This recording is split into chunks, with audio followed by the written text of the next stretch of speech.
안녕하세요.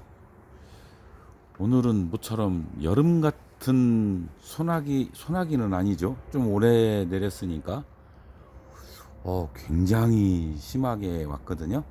저희 지역보다는 요 홍성, 그러니까 보령의 도서지방으로 해서 보령지방이라고 따지면 이제 천북하고 오천으로 해서 광천, 홍선 쪽으로 빠지는 그 구름 양이 어마어마했어요. 여기도 물론 많이 왔는데요. 큰 물 내려갈 정도로 많이 왔었습니다. 다행히 짧아가지고 더 이상 이제 많이 오진 않아서 지금 이제 끝인 상태고 이슬비가 조금 내립니다. 이제 성큼 여름이 다가오지 않나 이런 생각을 해보고요. 장마가 조금 일찍 오지 않을까라는 생각도 약간 해봅니다. 그리고 요즘 이상하죠. 5월, 4월 달 더운 날 있었고 추운 날 있었고 막 일교차가 굉장히 심했죠. 또 5월에도 그랬었는데 5월 말로 가면서 저온 현상이 나타납니다. 지금 춘난을 키우시는 분들은 대부분 이렇게 하우스나 아파트 베란다 어떤 장치가 되어 있는 시설에서 배양을 하거나 이제 키우시기 때문에 그걸 잘 못 느끼지만 노지에 재배하시는 분들은 지금 다시 심는 경우까지 생기고 오늘은 한 나우님이 오셔가지고 모내기를 다시 해야 될 수도 있다는 이야기까지 하더라고요. 그 저온 피해라고 그럽니다. 그럴 정도로 지금 이제 아주 올 온도가 참 들쑥달쑥하죠. 오늘 우박도 내린 곳도 있다 그랬으니까요. 자, 이번 시간에는요, 구독자분께서 저한테 요청을 하신 게 있습니다. 춘난 병충해 중에 그 선충에 대해서 많이 들어보셨을 겁니다. 우리 이제 육안으로는 보이지 않고요. 보통 한 몇 밀리나 될까요? 0.2, 3mm에서 0.7, 8mm, 1mm가 안 된다는 뜻이죠. 예, 그런 정도로 아주 미세한 그 뭐라 그럴까요? 그 선충류를 그런 게 이제 과연 춘날에 얼마만큼 피해를 주느냐, 진짜 주는지 안 주는지, 만약에 준다면 어떤 피해를 주는지 이런 거에 대한 이야기는 오늘 어제 일은 아니고요. 굉장히 오래전부터 그 이야기가 있었습니다. 자, 선충 종류를 한번 좀 알아보면요. 생각보다 굉장히 많다고 합니다. 선충이요. 엄청 많다고 그러는데 대략 한 1만여 종이 있다고 그래요. 그렇게 보고가 된다고 합니다. 그러면 양도 굉장히 많은 종류가 있는 거죠. 또 분류를 해보면요. 식물 기생선충이 있고요. 동물 기생선충류가 있고, 그 다음에 곰팡이 포식선충류가 있고요. 그 다음에 세균을 포식하는 선충류. 그 외에도 뭐 다양한 형태의 선충들이 존재한다고 그래요. 그러면 그 많은 걸 우리는 단순하게 배양하시는 분들은 뭐 몇 가지가 있는데 그 중에 어떤 것이 춘난을 해를 주는지 아니면 어떤 이유에서 자연스럽게 그냥 밀도가 유지돼서 사는 건지 이런 거에 대한 궁금증이 당연히 많이 있을 수밖에 없을 것 같습니다. 자, 그러면 춘난에서 발견되는 선충은 얼마나 될까요? 이건 뭐 정확한 것 같지는 않고요. 대략 지금 보고되고 있는 게 한 10여 종 살짝 상회하는 정도로 있다라고 합니다.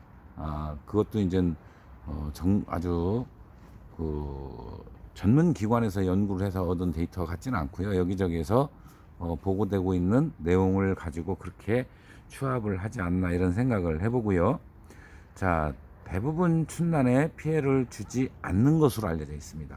그거는 그래서 저는 저한테 그 선충에 대해서 이야기를 하면은 춘난에서는 선충을 그다지 신경을 안 쓰셔도 될 것 같습니다라고 말씀을 드려요. 이렇게 드리게 되는데 아주 드물게 있을 가능성이 있기 때문에 요즘은 좀 조심스럽게는 말씀을 드립니다. 왜냐하면 그 중에요, 그 구침을 가지고 있는 것이 있다고 합니다. 구침은 이제 그게 해를 가하는 그 선충이라고 하는데요. 춘난뿌리에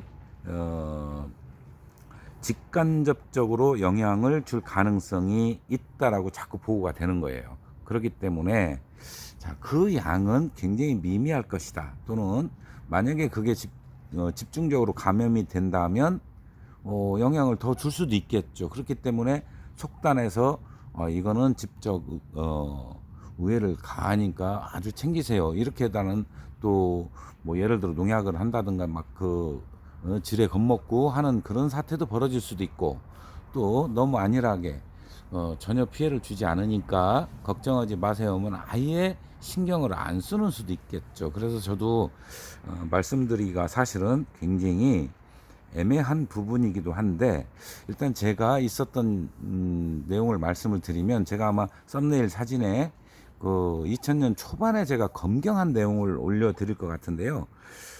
당시에 제가 이제 그 교직에 있을 때예요. 그때 뭐 학교는 현미경이 있지 않습니까? 그래서 그 현미경을 갖다가 그 뿌리가 이제 검게 썩은 부분, 그 다음에 물른 부분, 보면은 뿌리 썩음이 굉장히 많이 발생을 하는데, 여러 가지 이유에서 발생해요. 어떤 단 한 가지 이유가 아니라, 그거를 즙을 내서요.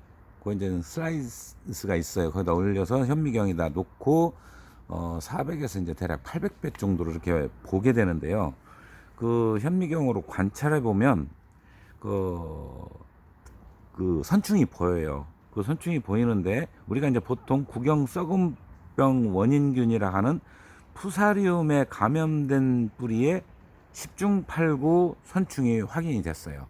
그러면 다른 여러 가지 있는, 그러면 그 이제 우리가 그 뿌리가 썩는 걸 이제 뭐라 그러죠? 뿌리 썩은병이라고 이렇게 표현하는데, 그러면 그게 이제 푸사리움만 오는 건 아니거든요. 라이족토니아도 올 수 있고 뭐 여러 가지 올 수 있는데, 대부분 그거를 검경을 해보면 그 선충이 발견된 것은 푸사리움에 감염된 것들입니다. 어쩌다 하나 뭐 20개, 뭐 30개 이렇게 검경을 했을 때 한두 개는 푸사리움이 발견되지 않은 상태로, 뭐 파이톱토라라든가 라이족토니아라든가 이런 거, 이게 뭐냐면요, 역병을 일으키는 원인균이고, 그 파이톱토라는, 그 다음에 라이족토니아는 뿌리 감염돼서 뿌리를 고사시키는 원인균이에요.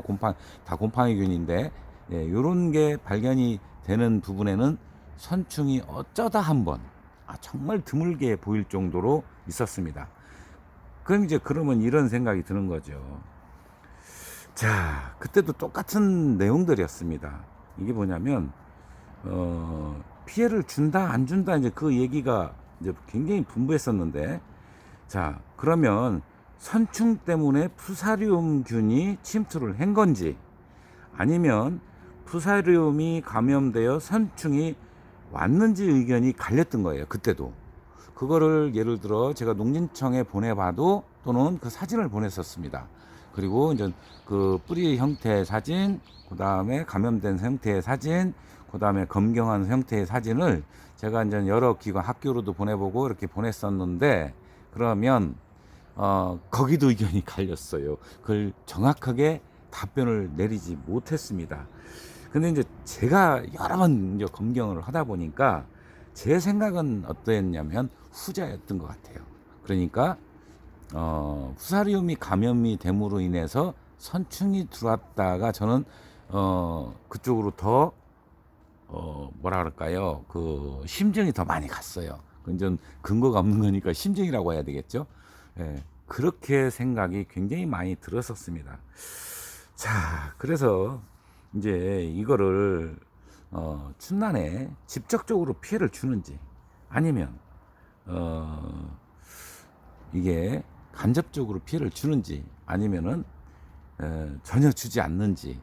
자, 이것도요, 전공자도 다르게 얘기합니다. 전공자들도, 오히려 전공자들께서 말씀하시는 것은 직접 피해를 주지 않을 가능성이 더 높다라고 말씀을 하십니다. 대부분 그렇게 얘기하고, 그런데 이제 실경험자들께서 그렇지 않다, 해를 주는 게 반드시 있다라고, 이렇게 반드시라는 건 꼭 있다는 뜻이거든요. 이렇게까지 표현을 합니다. 강조 표현인지는 모르겠지만, 그래서 이 부분에 대해서는 앞으로도 계속 우리가 추가로 이제 알아봐야 될 것 같은데요. 자, 이게 너무 길으면 지루하니까요. 제가 1, 2부로 나눠서 말씀을 드리겠습니다. 자, 분명한 것은 선충에 의해서 어떤 현상이 벌어지는지 안 벌어지는지 우리가 에라님들이 가장 궁금한 부분인데, 그 부분이 명확하게 지금 아직 나타나진 않고요. 요게 지금 일부는 확실하시는 분들 있어요. 선충이 피해를 준다고.